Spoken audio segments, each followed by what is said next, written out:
Innal hamdalillah nahmaduhu wa nasta'inuhu wa nastaghfiruh wa na'udzu billahi min shururi anfusina wa min sayyiati a'malina. Man yahdihillahu fahuwal muhtadi wa man yudlil fala hadiya lahu. Asyhadu an la ilaha illallah wa asyhadu anna Muhammadan 'abduhu wa rasuluh alladzi la nabiyya ba'dahu.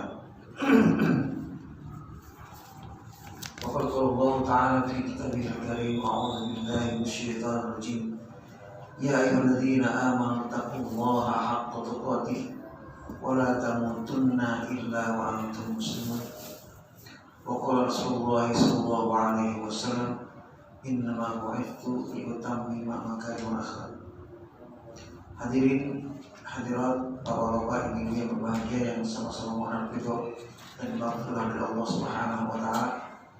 Alhamdulillah, pada momen ini Allah Subhanahu wa taala terus menganugerahkan berbagai macam kebaikan kepada kita, sehingga kita seharusnya bersyukur kepada Allah, memuji Allah Subhanahu wa taala. Dan selain itu juga mari kita sampaikan salawat serta salam kepada Nabi Muhammad sallallahu alaihi wasallam. Allahumma shalli ala Muhammad wa ala ali Muhammad kama shallaita ala Ibrahim wa barik ala Muhammad wa ala ali Muhammad kama barakta ala Ibrahim fil alamin innaka Hamidum Majid.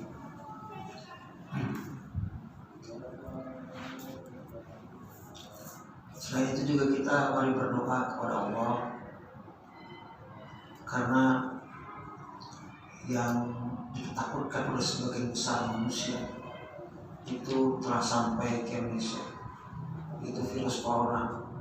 Kita kemarin sudah membahas masalah ini dari sisi ajaran agama Islam. Yang paling penting adalah bagaimana kita meningkatkan iman kita kepada Allah.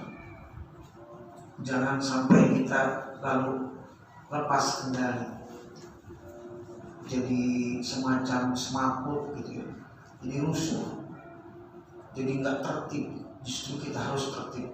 Yuk kita sama-sama bekerja sama dengan berbagai macam pihak untuk bisa mengatasi wabah dunia. Mudah-mudahan pada kajian malam ini khusus terkait masalah kisah-kisah para sahabat dan juga orang-orang soleh yang lain. Nah, pada malam ini sosok yang atau tokoh yang kita angkat yaitu Uwais Al-Qarni. Uwais Al-Qarni mungkin banyak yang semacam menyampaikan secara singkat gitu ya sosok Uwais Al-Qarni ini dengan ungkapan manusia langit. Manusia langit. Nah, kata-kata manusia langit itu tercantum dalam hadis riwayat Imam Ahmad dari sahabat Abdurrahman bin Abu Layla radhiyallahu anhu. Jadi dari segi riwayat hadis, kisah Uwais Al-Qarni ini diriwayatkan oleh pertama Imam Muslim dari sahabat Usair bin Jabir radhiyallahu anhu dan Imam Ahmad dari sahabat Abdurrahman bin Abu Layla radhiyallahu anhu. Dan satu lagi referensi yang wajib kita baca untuk bisa melengkapi sosok Uwais Al-Qarni ini adalah Tarikh Imam At-Tabari, karena di sana kita akan mendudukan persoalan Uwais Al-Qarni ini pada tempatnya yang semestinya. Ada dalam hadis dari Imam Muslim nomor 2542 ya. Itu kalau kita tulis, karena hadis ini berupa kisah, Jadi panjang sekali, satu halaman penuh. Satu halaman penuh. Terus pada riwayat Imam Ahmad itu lebih parah lagi. Hampir 2 halaman. Hampir 2 halaman panjangnya hadis itu. Luar biasa para ahli hadis itu sampai hafal satu hadis begitu panjang. Jadi salah satu keistimewaan juga ya yang dimiliki oleh para ahli hadis gitu, sampai bisa menghafal seperti itu. Nah, dari sekian panjangnya hadis tentang Uwais Al-Qarni ini, mungkin ada beberapa hal penting yang bisa kita kutip sebagai sesuatu yang menjadi pelajaran penting. Yang pertama, kutipan dalam hadis riwayat Imam Muslim. Umar berkata, aku sendiri pernah mendengar Rasulullah SAW bersabda, nanti akan datang seseorang bernama Uwais bin Amir bersama serombongan pasukan dari Yaman. Ia berasal dari Murad, kemudian dari Qarn. Ia memiliki penyakit kulit, kemudian sembuh darinya kecuali bagian 1 dirham. Dia punya seorang ibu dan sangat berbakti kepadanya. Seandainya ia bersumpah pada Allah, maka akan diperkenankan yang ia minta. Jika engkau mampu agar ia meminta pada Allah supaya engkau diampuni, mintalah padanya. Ya. Nah, ini gambaran yang disampaikan oleh Rasulullah SAW kepada Uwais Al-Qarni. Begitu mulianya, begitu luar biasanya sosok Al-Qarni berdasarkan apa yang diungkapkan oleh Rasulullah SAW. Nah, kemudian pada kutipan yang kedua, masih dalam satu hadis itu karena panjangnya, Umar menceritakan tahun berikutnya ada seseorang dari kalangan terhormat dari mereka pergi berhaji dan dia bertemu Umar. Umar pun bertanya tentang Uwais. Orang yang terhormat tersebut menjawab, aku tinggalkan Uwais dalam keadaan rumahnya miskin dan barang-barangnya sedikit. Nah, ini gambaran yang lain lagi. Gambaran yang lain lagi. Yang pertama, gambar Rasulullah yang begitu mulianya. Tapi di sisi lain ada gambaran manusia. Gambaran manusia biasa. Ini hadis omongan dari Umar ini di masa pemerintahan beliau. Artinya orang ini adalah masuk ke dalam kategori tabi'in. Ya, masuk dalam kategori tabi'in. Nah, sang tabi'in menceritakan bahwa Uwais Al-Qarni itu adalah orang miskin. Dia adalah orang miskin dan barang-barangnya sedikit. Nah, ini sesuatu yang semacam kontrak gitu. Satu sisi Rasulullah begitu memuji, menggambarkan luar biasa Uwais Al-Qarni, tapi di sisi lain manusia yang dekat dengan Uwais Al-Qarni, yaitu di Yaman sana, itu ternyata menggambarkan Uwais Al-Qarni dengan penuh penilaian yang underestimate. Artinya apa? Menilai rendah Uwais Al-Qarni. Nah, mari kita kaji ini sosok Uwais Al-Qarni yang luar biasa. Nah, kita ceritakan poin-poin pentingnya saja. Ya. Pertama, kisah Uwais Al-Qarni ini berawal dari pertemuan Uwais dengan Umar bin Khattab dan Ali bin Abi Thalib. Nah, ini dua hadis ini, dua sosok ini, ya, pertemuan dengan dua sosok dengan Umar dan Ali ini tercantum dalam hadis tadi Imam Muslim dan Imam Ahmad, begitu ya. Inti ceritanya sama, cuman saling melengkapi begitu. Kalau di riwayat Imam Muslim nama Ali bin Abi Thalib tidak ada, tapi kalau di dalam riwayat Imam Ahmad itu selain nama Ali bin Abi Thalib ada nama lain, yaitu Siti Aisyah, istri Rasulullah SAW. Di awal hadis ini, dua-duanya juga itu Rasulullah menjelaskan tentang siapa Uwais Al-Qarni.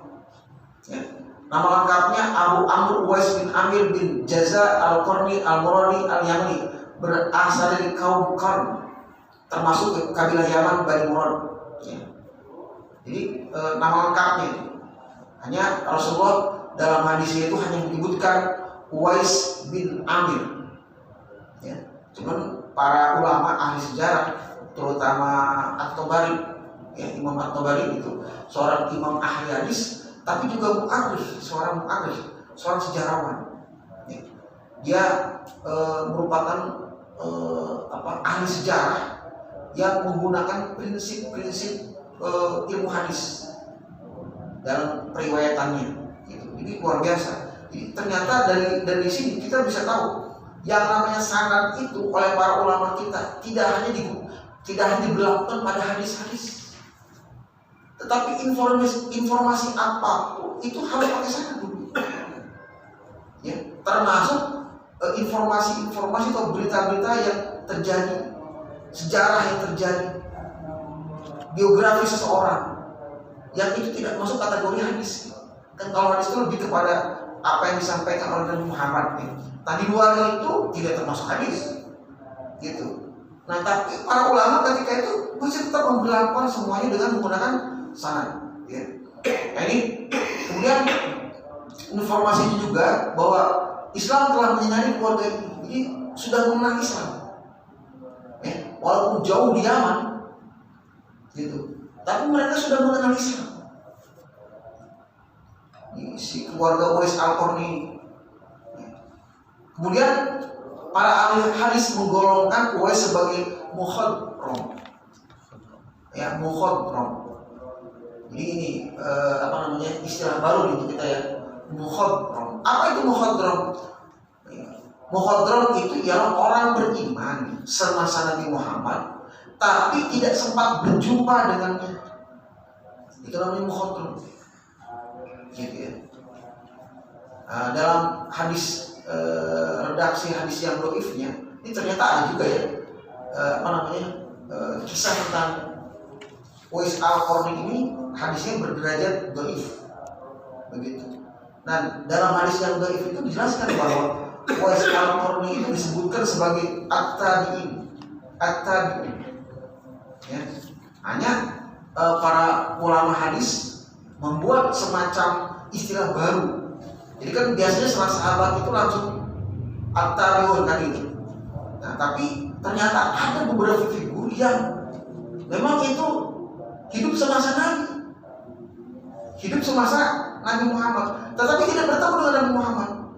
Banyak contohnya, seperti Raja Najasyi, ya, Raja Habsyi Habsyi di Ethiopia. Raja ini beriman kepada Rasulullah. Ya, para sahabat dikirim ke sana untuk hijrah sebelum hijrah ke Madinah, Habasyah. Ya, yang dipimpin oleh Ja'far bin Abi Thalib.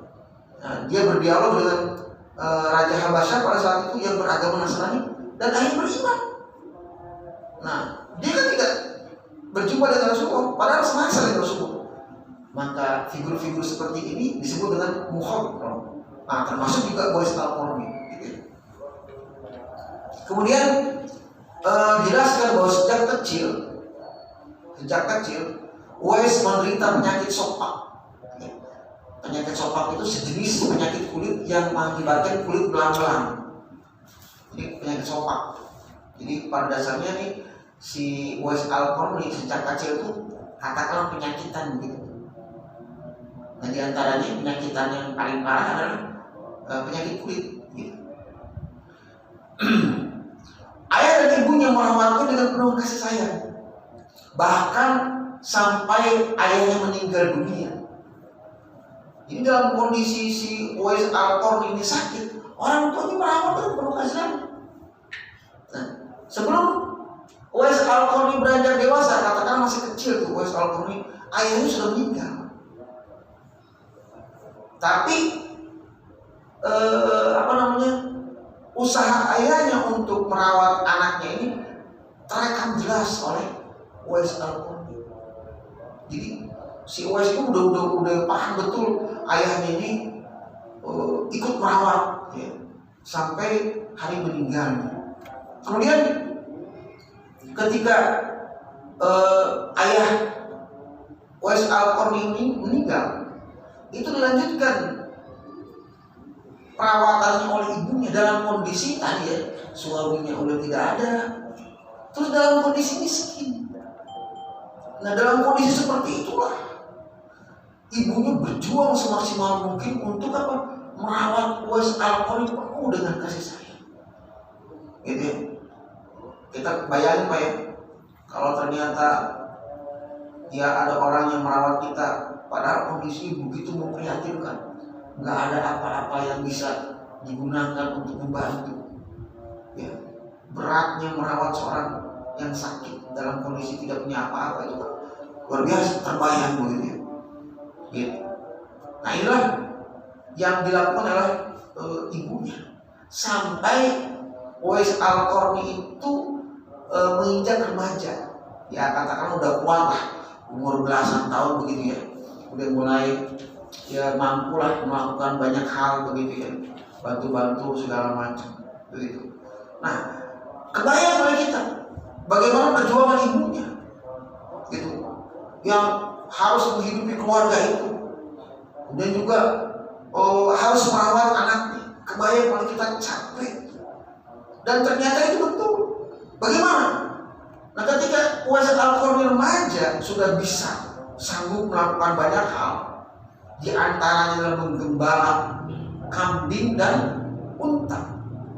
Nah, ketika itu ibu Uwais Al-Qarni yang sudah semakin menua, semakin lemah, sakit. Udah tua, lemah, gimana Pak? Sakit. Bahkan dalam hadis dijelaskan bahwa sakitnya ibunya ini sampai mengakibatkan lumpuh Pak. Bapak sekalian, sampai mengakibatkan lumpuh, gak bisa jalan. Ini berbahaya terus. Tapi dengan telatennya si Uwais Al-Qarni merawat ibunya. Di samping dia kerja ya, untuk mencari nafkah bagi dia dan ibunya, nah, dia juga merawat ibunya dengan sangat baik. Nah, ini yang luar biasa dari Uwais Al-Qarni. Nah, sebagaimana orang-orang beriman yang lain, Pak. Ini sebagaimana orang-orang beriman yang lain. Apalagi misalnya Uwais Al-Qarni semakin lama semakin dewasa. Ya, ketika itu kan juga wahyu belum sempurna turun, Pak. Ya kan? Wahyu belum sempurna turun. Jarak Madinah dengan Yaman jauh banget. Sehingga bagaimana? Dia itu haus dengan pelajaran-pelajaran yang baru yang diturunkan kepada Nabi Muhammad, dan juga rindu kepada Nabi Muhammad. Pengen banget gitu. Kita tahu kisah seorang kepala suku ya, dari Al-Ghifar. Siapa? Dari Al-Ghifar, Abu Dzar Al-Ghifari. Dia berjalan dari kampungnya sampai ke Mekah itu compang-camping, karena saking jauhnya itu pengen bertemu dengan Rasul. Ini juga sama. Pada saat itu kaum muslimin yang berada jauh dari kota Mekah pada saat itu, atau jauh dari kota Madinah itu begitu inginnya bertemu dengan Rasulullah SAW. Nah, ini juga dirasakan oleh Uwais Al-Qarni. Cuma dia bingung, mau ke sono, rindu banget sama Rasul, pengen ketemu, tapi bagaimana? Orang tuanya sakit. Ya, ke Rasulullah cinta, ke ibunya cinta, sayang juga, bingung dia. Ya, tapi dengan berat hati, akhirnya Uwais Al-Qarni mengungkapkan kepada ibunya, wahai, bolehkah aku menjumpai Rasulullah SAW? Ketika itu Rasulullah sudah hijrah ke Madinah. Jadi keinginan Uwais bertemu dengan Rasulullah ini ketika Rasulullah sudah berada di Madinah saat itu. Ya. Nah, maka bayangkan saja, ini ibunya disampaikan seperti itu, ya. Ibunya disampaikan seperti itu, jujur saja, ya satu sisi dia bingung gitu. Satu sisi dia bingung, Gimana ini? Satu sisi dia orang tuanya, ya, harus dicintai, tapi di sisi lain ini yang yang diminta oleh anaknya adalah sosok yang juga orang beriman, mencintai Rasulullah. Akhirnya apa? Si ibunya mengalah, bayangkan saja. Tak bisa ngapa-ngapain coba. Ini juga bagian dari cinta si ibu kepada anak dan Rasulullah. Tapi karena kondisinya begitu, maka ibunya berpesan, silakan nak berangkat menemui Rasulullah. Hanya catatan, apa catatannya? Di Madinah hanya boleh setengah hari. Ini di Madinah ini hanya boleh setengah hari. Oh, gembira. Si Uwais Al-Qarni ini mendapatkan perkenan dari sang ibu. Meskipun juga dia sadar betapa ibunya ini perlu perhatian yang sangat luar biasa karena sakit hati. Ya, maka dengan gembira dia cepat-cepat tuh. Ya, mengunjungi Madinah. Sampai di Madinah bagaimana? Nabi Muhammad nggak ada. Sedang apa? Sedang berperang. Yang ada di rumah Rasulullah ketika itu adalah Siti Aisyah. Ya, yang ada ketika itu adalah Siti Aisyah, istri beliau. Ya. Nah ini, wah, kecewa berat. Ya, terbayang oleh dia perang. Ya, kalau perang mah nggak bisa ditunggu sehari 2 hari, 3 hari. Itu kebayang. Maka ketika mendapatkan informasi seperti itu, cerdasnya Uwais Al-Qarni langsung pamitan, ya. Dan kemudian dia hanya menyampaikan bahwa dia namanya Uwais Al-Qarni begitu, perkenalan segala macam, dan langsung pulang. Ya, segera menemui ibu. Ya. Yang paling penting adalah dia sadar upayanya dia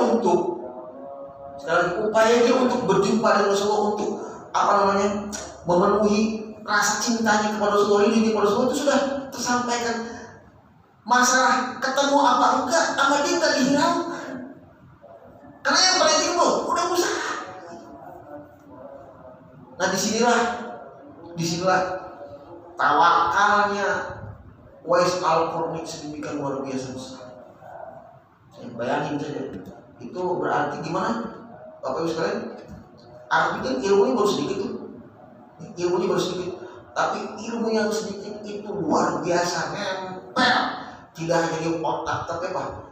Dalam hati, juga nempel dalam perilaku, sikap. Ini catatan tersendiri. Nah, kemudian Rasulullah datang. Ini kisah tentang Aisyah ini adanya di riwayat Imam Ahmad, di Ibnu juga ada. Nah, kemudian Rasulullah datang. Kemudian ketika Rasulullah masuk, Rasulullah datang bersama 2 orang sahabat. Siapa? Umar dan Ali. Ketika Rasulullah masuk ke rumah Siti Aisyah, ya, tiba-tiba Rasulullah mengatakan, apakah ada seseorang yang datang? Nah, Siti Aisyah bengong. Dari mana Rasulullah tahu ada seseorang yang datang? Nah, artinya Bapak Ibu sekalian, hadis ini juga menceritakan tentang kemukjizatan Rasulullah SAW. Ya. Dengan wahyu Allah menginformasikan kepada Nabi Muhammad bahwa telah datang seseorang yang soleh bernama Uwais Al-Qarni. Ini juga menandakan sekali lagi kemukjizatan Nabi Muhammad Rasulullah SAW. Maka Rasulullah menjelaskan kepada Siti Aisyah, Uwais Al-Qarni ini adalah seorang yang soleh, yang inti amal luar biasanya dia berbakti kepada orang tua. Dia berbakti kepada orang tua. Ya, kemudian setelah berbicara begitu kepada Siti Aisyah, nengok tuh ke Umar sama Ali. Ya, kan pada situ ada di situ Umar sama Ali. Kata Rasulullah, jika engkau bertemu, ini kan ada di situ. Kalau itu sama ya, antara redaksi hadis dari Imam Ahmad sama Imam Muslim sama. Ini dijelaskan di sini. bahwa seandainya ia mau bersumpah pada Allah, maka akan diperkenankan yang ia minta. Jika engkau mampu agar ia minta pada Allah supaya engkau diampuni, mintalah padanya. Itu berbicaranya kepada siapa? Kepada Umar dan Ali. Gitu. Kepada Umar dan ini luar biasa. Artinya apa? Sosok Uwais Al-Qarni ini adalah sosok yang doa itu makbul. Ya. Itu khususnya disebutkan namanya oleh Rasulullah. Seseorang yang memiliki keistimewaan apa? Doanya makbul. Kamu bayangkan, subhanallah. Terus doa yang paling tinggi di sini yang Rasulullah sarankan untuk dimintakan bukan minta kaya gitu. Jadi kepada kiai ya, kepada ustaz, jangan didoain minta kaya. Ini pelajarannya. Apa minta yang paling tinggi? Apa yang tinggi? Ya, minta diampuni dosa supaya bisa masuk surga. Gitu. Ustaz, doain ya anak saya soleh. Iya kan? Boleh. Tapi lebih dari itu, yang perlu kita mintakan doa kepada orang-orang itu apa? Minta agar apa? Dosa-dosa kita diampuni. Ustaz, doain saya agar saya lulus. Ya, doain, bagus itu doa itu bagusnya. Cuma tadi ini Rasulullah di sini memberikan pelajaran kepada kita agar apa? Agar kalau minta doa itu jangan nanggung-nanggung gitu. Yang besar sekalian. Gitu. Sebab kalau ternyata dikabul, misalnya Pak Ustaz doain dong supaya dapat air aqua sebotol, coba aja. Ternyata yang dikasih sama Allah gimana? Air aqua segalon. Kan jadi rugi kita. Coba kalau mintanya selalu dikasihnya segimana coba? Ya, artinya jangan nanggung minta itu kepada Allah, jangan nanggung. Cuma mintanya harus ada kaitannya dengan peningkatan amal. Ya, doanya itu harus ada kaitannya dengan peningkatan ibadah. Pelajaran dari doa minta doanya siapa? Apa? Apa minta doanya? Kan minta doa supaya apa? Dikasih harta. Pas dikasih harta gimana? Minta doa kepada Rasulullah dikasih harta. Ini sama masa si Nabi Muhammad doanya nggak makbul, betul? Ikan dikasih. Tapi ternyata dia lupa. Untuk apa? Untuk minta doa peningkatan amal, untuk minta doa diampuni dosa-dosanya. Akhirnya apa? Ya, sahabat terjerumus dalam kesibukan kecintaan kepada harta. Nah ini sesuatu yang harus kita renungkan bersama-sama. Ya. Nah itu ya. Jadi luar biasanya Uwais Al-Qarni. Ya. Kemudian setelah Uwais Al-Qarni pulang lagi, ya, suatu hari ibunya mengungkapkan keinginannya untuk bisa melaksanakan ibadah haji. Ini ibunya nih gimana? Sama juga umat Islam pada saat itu begitu bersungguh-sungguhnya untuk melengkapi rukun Islam, termasuk apa? Ibadah haji. Luar biasa. Cuma si Uwais Al-Qarni bingung mau berangkat. Bingung berangkat, dia bukan gak punya niat. Ibunya juga bukan gak punya niat. Sama semuanya punya niat, punya keinginan. Cuma bingung, kenapa bingung? Dia pertama dia miskin. Kedua, ibunya sakit, gak bisa jalan. Ya, gak bisa jalan. Uwais Al-Qarni mau bilang berat. Ya, ibunya juga mau bilang apa? Berat. Dengan penuh rasa berat banget. Ibunya menyampaikan keinginannya kepada Uwais Al-Qarni. Wahai anak, aku sudah lupa. Aku merasa umurku tidak akan lama lagi. Hanya satu mintaku, kata ibu. Ini bahasa ya dalam hadis itu. Aku ingin satu saja, apa? Ibu bisa menunaikan ibadah haji. Subhanallah. Luar biasa. Ya. Maka Uwais Al-Qarni berpikir keras, gimana caranya? Gimana caranya agar dia bisa berangkat bersama ibunya? Gimana cara itu? Salah cara. Bingung luar biasa. Ya. Tapi sekali lagi, tapi karena memang dasarnya sejak awal, sejak dia kecil telah dididik dengan yang namanya apa? Dengan yang namanya penderitaan. Sudah ditempa oleh yang namanya penderitaan. Maka pelajarannya dari sini bagi Uwais Al-Qarni nanti ketika terus mencapai puncaknya, maka penderitaan itu tidak dihadapi dengan kesabaran. Sekali lagi, ini luar biasa nih Uwais Al-Qarni. Sekali lagi, penderitaan itu gimana? Tidak lagi dihadapi dengan ketabahan, tidak lagi dihadapi dengan apa? Kesabaran. Tapi penderitaan itu oleh Uwais Al-Qarni dihadapi dengan penuh kesyukuran. Subhanallah. Jadi yang namanya sabar, Pak, yang namanya tabah bagi keluarga Uwais Al-Qarni gimana? Itu kenapa? Ini pelajaran pentingnya.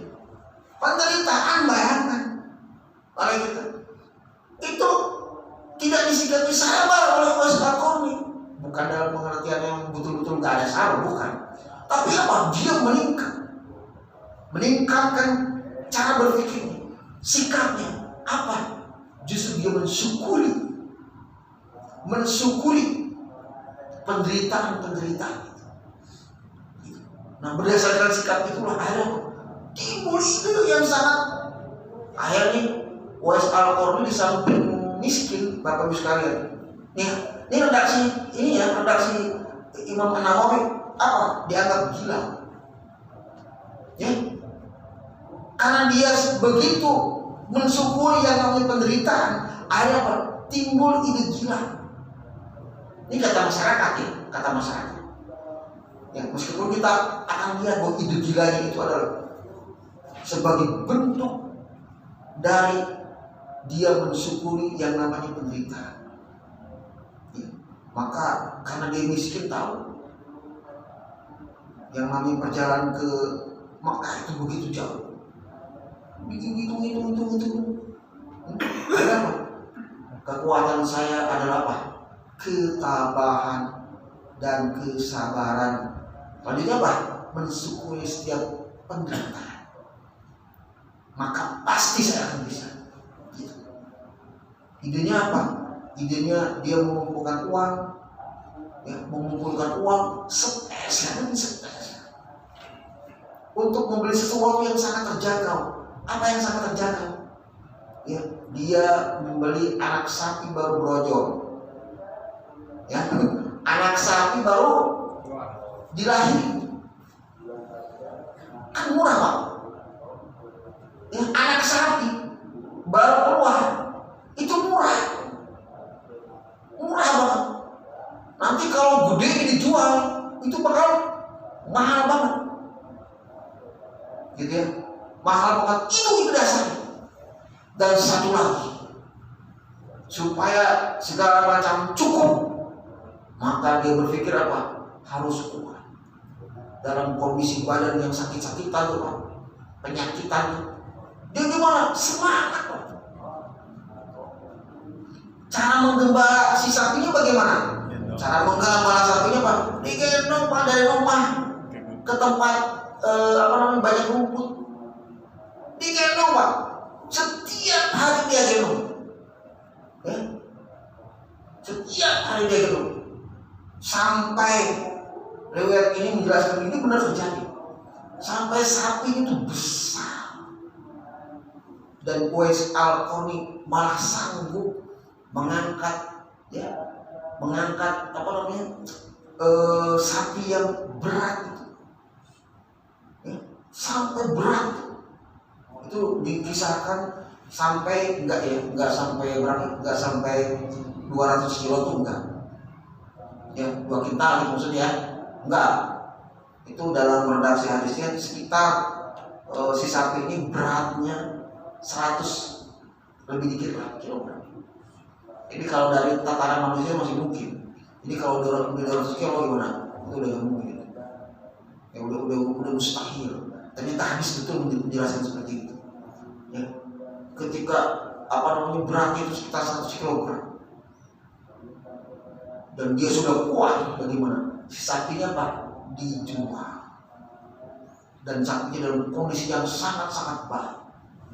Maka ketika ada bekal untuk berangkat dan kekuatannya itu sudah luar biasa, maka bagaimana? Disebut ceritanya Uwais Al-Qarni menggendong ibunya dari Yaman ke Mekah.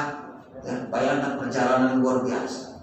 Dia ditinggalin Pak, ditinggalin sama kafilah hajinya. Yang lain pakai apa? Pakai unta, pakai kuda, gitu ya.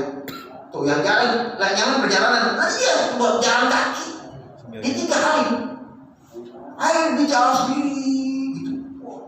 Luar biasa. Tapi sampai ke Mekah, ya, melaksanakan haji segala macam. Ya, di saat itulah terjadi dialog yang sangat menyentuh hati. Ya. Apa kata ibunya? Mudah-mudahan kata Uwais Al-Qarni, mudah-mudahan Allah mengampuni dosa-dosa ibu. Coba ya. Jadi jangan ngomongin negatif ya, si ibunya berdosa, enggak. Maksudnya apa? Dengan diampuni dosa itu, maka itu mengantarkan dia ke surga. Gitu. Kata ibunya, lalu apa yang kau dapatkan, wahai Uwais Al-Qarni? Maka Uwais Al-Qarni yang mengatakan, wahai ibuku, satu-satunya yang akan bisa memasukkan ke surga adalah ridhomu, ibu. Ya, tadi itu ibunya. Agar apa? Agar ibunya ini banyak mendoakannya, rela kepada Uwais Al-Qarni. Maka ibunya itu mengatakan, aku ridho kepada. Dan itu adalah tiket seorang anak bisa masuk surga, mendapat ridho dari orang tua. Luar biasa. Dan ketika ibu sama anak udah curhatan begitu Pak, ya seketika itu juga sakit sopaknya itu hilang. Sakit sopaknya hilang. Itu di Mekah hilang, dan hanya tersisa bulatan sebesar dirham ya di telapak tangannya, berupa bulatan putih. Dan justru bulatan putih ini bekas lengket sopak itu disebutkan dalam hadis, baik itu riwayat Imam Muslim maupun Imam. Jadi kisah Uwais Al-Qarni itu bentuk kemujizatan Rasulullah SAW dalam hal mengetahui hal yang gaib. Kan itu masa depan. Nabi nggak pernah ketemu sama Uwais Al-Qarni. Ya, ketika Uwais Al-Qarni datang ke Madinah, itu masih penyakitan itu, belum sembuh. Ya, sembuhnya itu setelah dia bareng-bareng melaksanakan haji bersama. Nah, setelah Uwais Al-Qarni melaksanakan ibadah haji, maka dia ingin melengkapi keutamaan hidupnya. Kan sholat yang paling utama di mana? Di Mekah kan, di Masjidil Haram. Ya, maka masjid kedua yang penuh berkah adalah Masjid Nabawi. Maka Uwais Al-Qarni berangkat ke Madinah. Sempat ibunya juga sholat di Masjid Nabawi. Kemudian dia membuat tenda biasa ya. Kalau orang-orang begitu kan mereka nggak ada hotel gitu ya. Nggak kayak sekarang Pak ya. Ada hotel, mereka bikin tenda. Ya. Nah, ketika itulah Umar bin Khattab ingat. Ya, ketika itu dia ingat. Ya. Ini Hasan pernah ingat nih pesan Rasulullah tentang seseorang. Ini ketika itu Umar nyari-nyari. Jadi sejak Umar bin Khattab itu menjadi khalifah, kerjaannya musim haji gimana? Nyari-nyari orang dari Yaman, nanyain ada Uwais Al-Qarni enggak? Terus ya. Nah ketika itu, ya rombongan Yaman mengatakan, iya ada itu tuh orang itu. Begitu kan kentengan dengan orang itu. Kan kalau orang menganggap rendahan itu gitu ya. Itu orang itu. Tapi kalau ada orang yang mulia gitu, saya mau mencari seorang, saya pergi, yang itu, santai gitu kan. Itu kalau orang yang mulia nih cari-cari yang, tapi kalau yang rendah gimana? Tuh bukan tunjuk begitu, mulut tuh gitu. Ya, ini menandakan memang manusia di sekelilingnya itu emang nggak kenal Uwais Al-Qarni. Ya, dan yang paling mengenal Uwais Al-Qarni hanya Rasulullah SAW berdasarkan wahyu. Dan hanya 3 orang yang tahu pertama kali Uwais Al-Qarni itu mulia. Ya, Aisyah, Ali dan Umar bin Khattab. Nah, akhirnya ketemu tuh. Ya, ketika Umar dan Ali masuk ke tendanya, maka terlihatlah suasana suasana sedih. Kenapa? Ibunya meninggal dunia di Madinah. Ya, ibunya meninggal dunia di Madinah. Ini luar biasa. Jadi, nah kemudian terjadi dialog antara Umar, Ali dan Uwais Al-Qarni. Ketika ditanya sama Umar, Mas, siapa namamu? Gitu. Si Uwais Al-Qarni menjawab apa? Abdullah gitu. Ali bin Abi Thalib ketawa. Ya kita juga dulu sama hamba Allah kan, betul kan? Nah inilah apa namanya, satu sisi memang bahwa penyebutan hamba Allah, penyebutan Abdullah itu ya sebagai bentuk ketawaduan. Tapi jangan sampai bentuk ketawaduan ini menjadi sesuatu yang salah kaprah. Ya, khusus untuk Uwais Al-Qarni, Pak. Kalau kita mau tawadu, ikutin Uwais Al-Qarni gitu. Ikutin Uwais Al-Qarni. Tapi kalau kita sesungguhnya dia harus untuk tampil, maka jangan sampai pakai dulu. Udah saja nama kita, supaya jangan timbul fitnah. Gitu. Ini pelajaran. Gitu. Nah kata siapa? Ali, saya juga lu dong kalau gitu. Gitu. Akhirnya Umar bin Khattab memperkenalkan dirinya. Saya adalah Umar bin Khattab. Ya. Ini adalah Ali bin Abi Thalib. Ya tentu saja Uwais Al-Qarni merasa gembira bertemu dengan apa? Sahabat-sahabat utama. Akhirnya Uwais Al-Qarni bagaimana memperkenalkan diri dia? Saya Uwais Al-Qarni. Pokoknya perkenalan segala macam. Ya, tapi terakhir pertanyaan Umar gimana? Jadi ketika salaman gitu ya, terus apa? Dipegang tangannya, dibuka tangannya, ternyata apa? Betul ada tanda putih di tangannya. Maka yakinlah Umar bin Khattab bahwa itu adalah Uwais Al-Qarni. Sebagaimana pesan Rasulullah, maka Umar dan Ali minta doa agar diampuni oleh Allah Subhanahu wa Ta'ala. Ya. Nah ini sesuatu yang sangat luar biasa.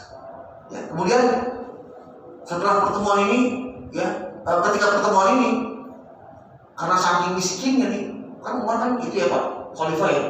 Kata Umar, Uwais, jangan khawatir lah, saya akan mengirim surat ke gubernur waktu itu ya, gubernur Yaman pada saat itu. Untuk ngapain? Nanti akan dikeluarkan dari Baitul Mal di Yaman untuk keperluan. Gimana kata Uwais? Tidak perlu. Aku hanya ingin hidup seperti ini dalam kondisi begitu kekurangan. Coba ya, jangan mohon ya Umar, jangan kau sebut nama. Jadi 2 orang ini, Umar dan Ali, itu diminta oleh Uwais sebagai bentuk kompensasi setelah minta doa, jangan nyebut namaku lagi. Gitu. Jangan. Jadi jangan ini si Uwais kalau minta mau begitu. Biar. Akhirnya Umar dan Ali gimana? Setuju. Umar dan Ali setuju. Setelah itu dari Madinah, Uwais Al-Qarni ini pulang. Tapi pulangnya nggak ke Yaman. Ya, pulangnya nggak ke Yaman, tapi apa? Ke Kufah. Kufah itu dekat Irak. Ya, jadi dia kembali ke Kufah dan dia menetap di kota Kufah. Kemudian ketika Ali bin Abi Thalib menjadi khalifah, ya, ketika Ali bin Abi Thalib khalifah itu terjadi peperangan. Kita masih panjang.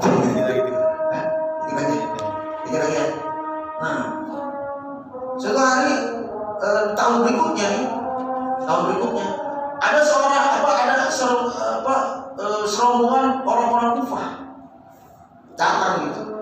Terus salah satu tokohnya, pejabatnya tanya, di sana ada nggak yang namanya Uwais Al-Qarni? Gimana kondisinya? Itu kata Umar, ada, itu rakyatku. Emang kenapa? Ya kondisi gimana? Aku tinggalkan dalam kondisi miskin.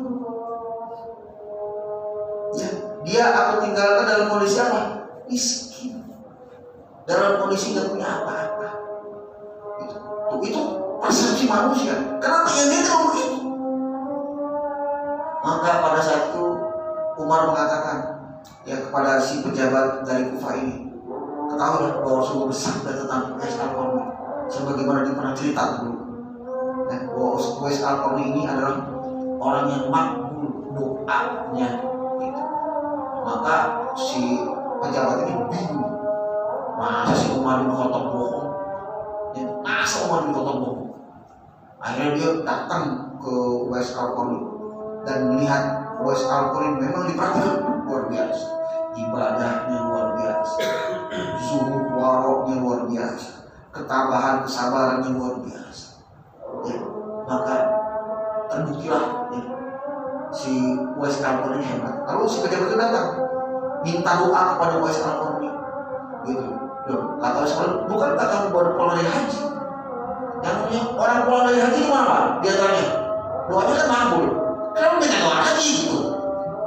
Gitu.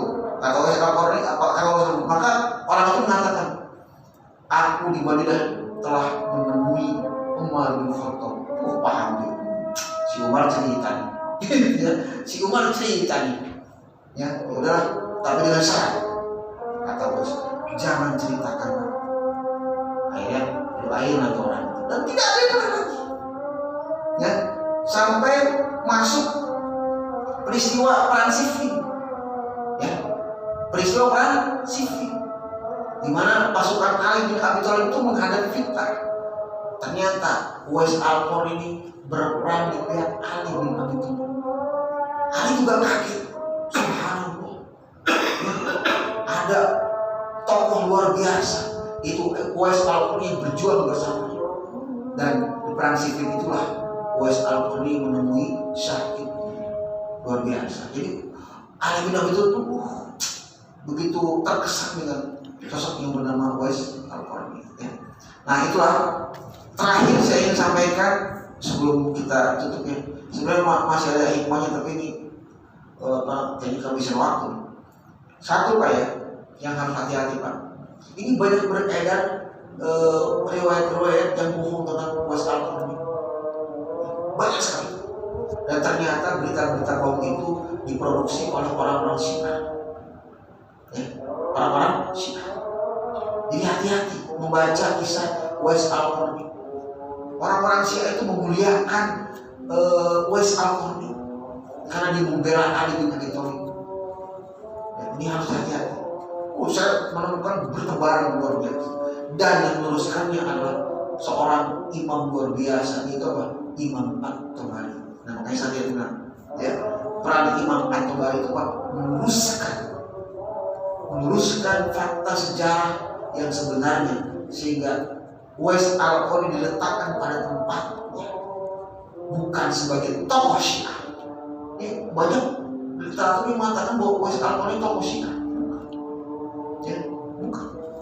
Dia adalah seorang yang soleh, dan luar biasanya kesolehannya ini ternyata beritanya begitu luar biasa. Dan demikianlah mungkin ya yang bisa saya sampaikan dalam kesempatan kali ini. Mudah-mudahan hikmah dan iktibar di balik kisah Uwais Al-Qarni bisa dibaca masing-masing di rumah, dan kapan-kapan bila ada yang ingin mendalami lebih jauh lagi, insya Allah kita akan bisa lakukan. Aku qouli hadza wa astaghfirullah li wa lakum wa lakum. Wassalamualaikum warahmatullahi wabarakatuh.